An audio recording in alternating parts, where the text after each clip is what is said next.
আসসালামু আলাইকুম। BD cooking by স্বর্ণাতে সবাইকে স্বাগতম। আজকে আরও একটা খুব সহজ রান্নার রেসিপি নিয়ে চলে আসলাম। এই রেসিপিটা হচ্ছে সন্ধ্যার নাস্তা হিসেবে আপনারা রাখতে পারেন। তো প্রথমে হচ্ছে আমি আলু নিয়েছি কিছুটা, আলুটাকে ভালো করে সিদ্ধ করে এখন হচ্ছে শুয়ে নেব ঠান্ডা করে।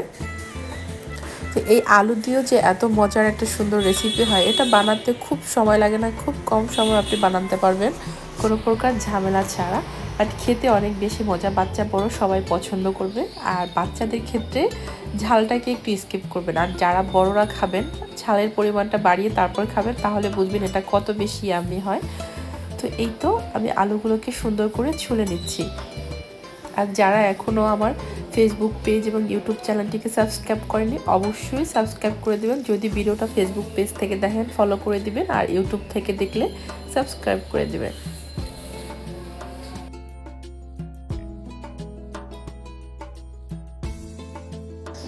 এই তো আলুগুলো আমি ভালো করে ছিলে নিয়েছি, আর এখন হচ্ছে চুলাতে আমি একটা ফ্রাই প্যান বসিয়ে দিয়েছি।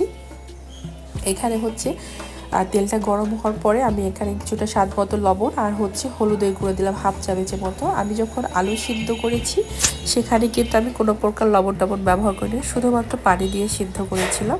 তারপর হচ্ছে ছুলে রাখা আলুগুলোকে দিয়ে দিলাম, দিয়ে একটু নেড়ে চেড়ে মশলা মানে লবণের সাথে সুন্দর করে মিক্স করে আপনি কিছুক্ষণের জন্য রেখে দিবেন। যখন ব্রাউন কালার হয়ে আসবে তখন হচ্ছে এটাকে ভালো করে একটা একটা করে উল্টে দিলে হয়ে যাবে। তো দেখতে পাচ্ছেন কালারটা এখন কীরকম দেখা যাচ্ছে, আর কিছুক্ষণ পরে এটার কালার কত যে লোভনীয় হবে আপনারা নিজেরাই দেখে নিন।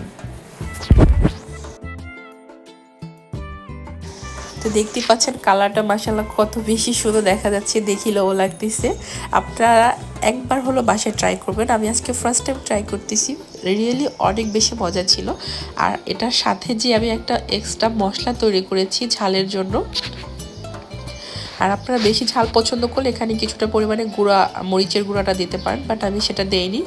আর এই তো আমি এপাশ ওপাশ করে ভেজে নিয়েছি। এখন হচ্ছে সেই মশলা গুঁড়াটা আমি দিয়ে দেবো। আমি এখানে মশলাটা নিয়েছি শুকনো মরিচ, সামান্য পরিমাণে রাঁধুনি, একটু জিরে আর একটু হচ্ছে পাঁচফোড়ন, মানে খুব সামান্য সামান্য পরিমাণে দিয়ে এটাকে হালকা একটু তেলে ব্লেন্ড করে নিয়েছি, আর কিছুই না। এই মশলাটার কারণে এই আলুটা থেকে এত সুন্দর একটা ঘ্রাণ স্পাইসি লাগতেছিল, আপনারা কল্পনাও করতে পারবেন না। যখন ভাজা হয়ে যাবে তখন হচ্ছে এভাবে করে উপর থেকে একটু বেশি করে দেবেন, চুলায় থাকতে কম দেওয়ার চেষ্টা করবেন, কারণ কি তাহলে তেলের সাথে মিশে যায় মরিচটা। আর এই মশলাটার কারণে এই আলুটা বেশি ভালো লাগে।